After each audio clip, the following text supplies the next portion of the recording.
Indépendance totale. 7h, 10h sur Radio Courtoisie, ligne droite, Baudouin-Wieselman. Bonjour Nicolas Vidal. Bonjour Baudouin, comment allez-vous ? Et ça va très bien, hein, comme chaque mardi avec vous, c'est un plaisir de vous retrouver. Vous êtes Nicolas Vidal, fondateur de Putsch Média et chroniqueur de Ligne Droite.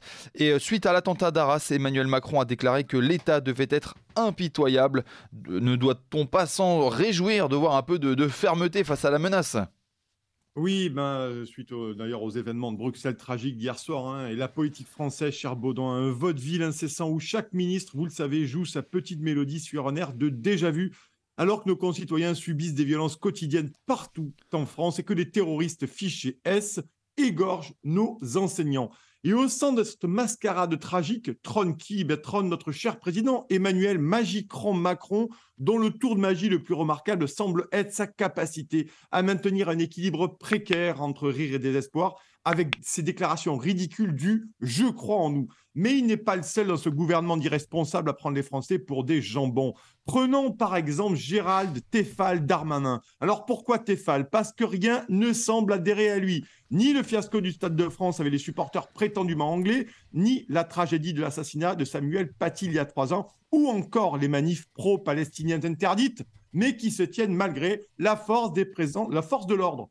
À croire que Darmanin est enduit d'une mystérieuse substance anti-scandale. Quand la majorité des Français seraient virés pour moins que ça, lui, il persiste et signe, fier comme un coq gaulois sur un tas de fumier, enseveli sous une tonne de couronnes funéraires de nos compatriotes tombés sous la barbarie des terroristes.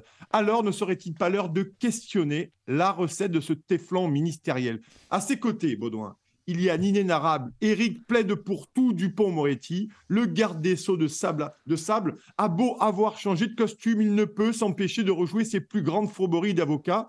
Mes chers maîtres grandes de gueule, comprendrez-vous un jour que la France et les Français se foutent aujourd'hui éperdument de vos sorties médiatiques ineptes, surtout venant de celui qui déclarait en septembre 2020 que la France n'était pas un coupe-gorge. Mais c'est là tout le charme du Magicron Show, un ensemble de fanfarons politiques qui, au lieu de sortir un lapin du chapeau, préfèrent nous faire avaler de longues couleuvres lors de ces prises de parole totalement débiles, avec la main sur le cœur et une communication absurde balancée essentiellement sur Twitter. Une petite larmette par-ci, une pirouette par-là, et le tour est joué. Mais lorsque la sécurité de nos concitoyens est en jeu, Baudouin, doit-on vraiment se contenter d'un spectacle de cabaret où ces ministres sont des gogo-danseurs avec à la place du string une grosse langue de bois bien baveuse ? Pourtant, suite à l'assassinat de Dominique Bernard à Arras, n'y a-t-il pas un espoir que l'exécutif prenne la mesure du péril qui menace la France ?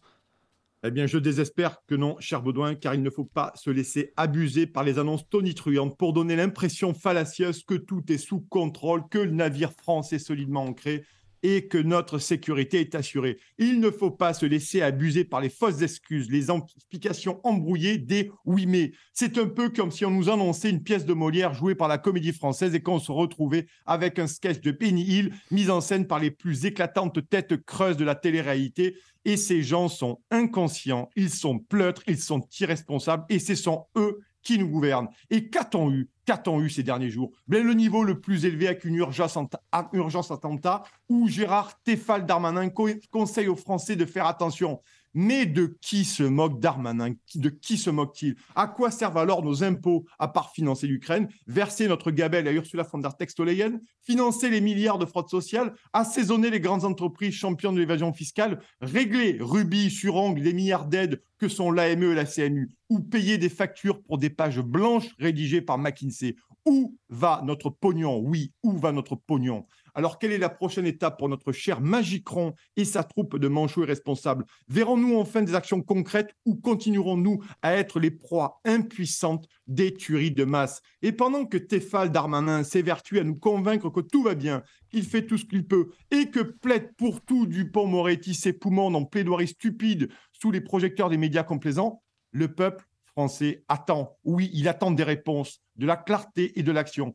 Pas de paillettes et pas d'enfumage, encore moins ces gros mensonges. Les Français veulent des expulsions pour les fichiers S étrangers et des geôles pour ces Français de papier qui nous menacent et qui mettent nos vies en danger.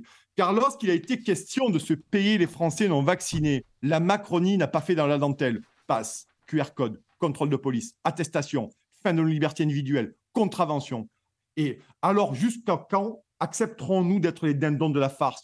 Combien de temps allons-nous faire des processions de bougies, de nounours en peluche et de fleurs dans les cheveux? Jusqu'à quand allons-nous nous recueillir devant des albums photos, des chansons émollientes et des unes de journaux? Oseront-ils, par exemple, refaire un fond Marlène, enfin, excusez-moi, pas Marlène, c'est un fond Marianne, pardon, hein, dont on ne verra jamais la couleur et dont d'ailleurs on n'entend plus parler, car ces gens devront tôt ou tard rendre des comptes. Au fond, tout ce beau monde semble oublier une chose essentielle. C'est le peuple, je l'ai dit souvent, qui a le dernier mot. Et si le rideau ne tombe pas encore, il se pourrait bien qu'il se lève bientôt sur un tout autre spectacle. Et pendant que le magique Ronchot bat son plein, n'oublions pas une chose, chers compatriotes. Derrière chaque illusion, chaque rire, chaque pirouette, chaque déclaration, il y a une réalité terrible, tapie dans l'ombre, qui attend son heure pour tuer encore, encore et encore. Car si le rire est le propre de l'homme, la lucidité, l'envie de survivre, l'impérieuse nécessité de protéger nos enfants et de sauver notre pays